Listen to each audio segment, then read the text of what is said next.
Let's have a look at the next modifier. Add the object with enough segments on the workspace. Choose it and use the Deformation Inflate.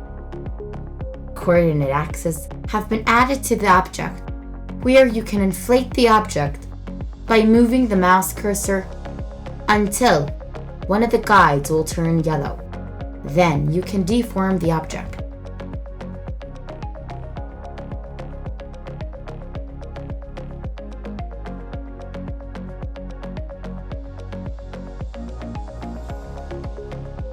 You can see how this deformation interacts with the object's geometry by inflating the object to one of the sides.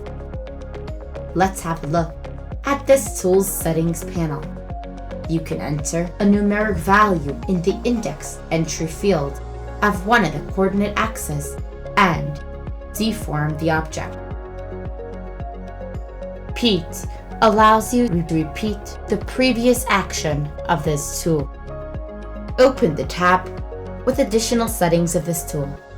Symmetry allows you to symmetrically manipulate the object from each side.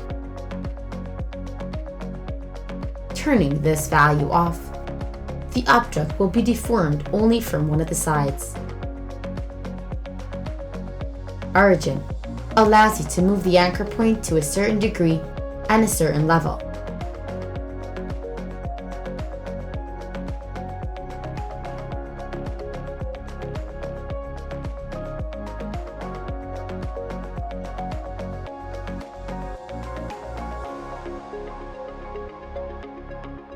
Manual gizmo position allows you to move the anchor points to a certain place in the workspace by using the mouse cursor. The deformation will be happening from that place. To cancel the action of this tool, close the tab by pressing Cancel.